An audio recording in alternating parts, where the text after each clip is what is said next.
Hey guys, how you doing? It's 8-Bit Eric. Welcome back to the channel. Interesting thing, I've seen people using the Xbox Series X and S for. This was brought to my attention last night during my live stream. Somebody just nonchalantly said they use their Series X to play PlayStation 2 games. And I was like, what? Whatever, you're just trolling. There's no way to do that. Or did you already hack it? And apparently, people are using the Series X and the Series S to emulate PlayStation 2 games. I did not know that this was a thing. So we're going to read this article from Eurogamer. Look at it. There's even a clip of a video. And this is very interesting. I was not expecting this to be able to be done. Before we get into it though, if you are not subscribed yet to the channel, if this is your first time, you should click the red subscription button down below. Enable your bell notifications so you don't miss when I upload. So let's go ahead. Take a look at this. So people are using Xbox Series XS to emulate PlayStation 2 games.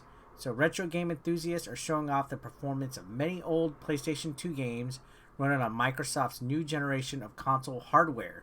The video below for modern vintage gamer, he's always doing crazy stuff like this, shows several Sony classics running on the Series S via the console's developer mode. Holy moly. So how does this work?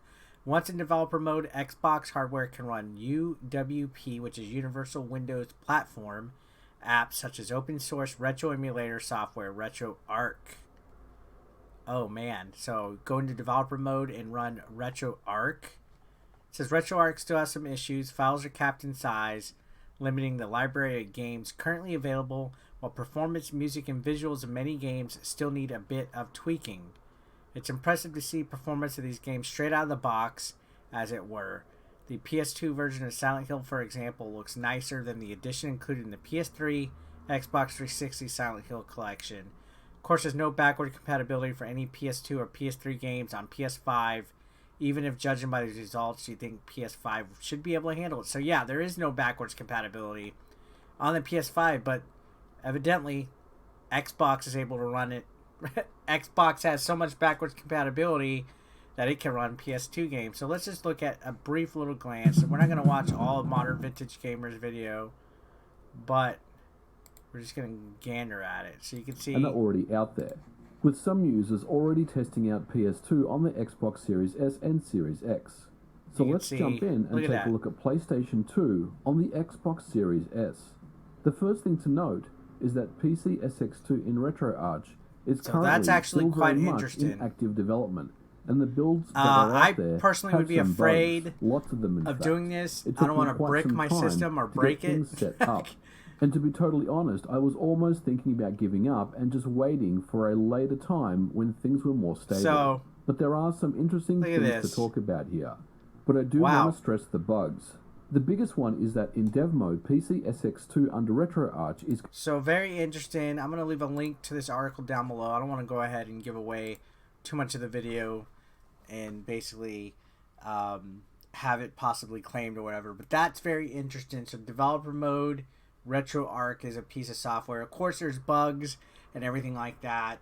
But if this could be finely tuned, that would be a simple way of hacking the Xbox Series X already and being able to play PS2 games. That would open up the door to possibility. I have a whole bunch of PS2 games over here and over there on that shelf that I'm just dying to get a hold of and play. It's been a while since I've played anything from that era of gaming, and if that opens up, you know, the possibilities to that and downloading stuff and putting it on it and running it, who knows what other consoles can be played on the Series X. So this is possibly big news, guys.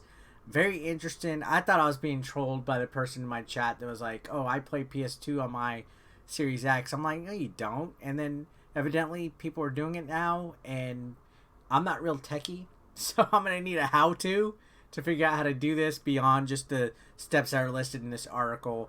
Anyways, I just wanted to share this with you guys. Very interesting. Again, issues. Files are capped in size. It limits the library of games currently available. Performance, music, and visuals may need a bit of tweaking, but you know what? Possibilities are there now. Pandora's box has officially been opened. Let me know your thoughts in the comment section down below, guys. Subscribe if you haven't already.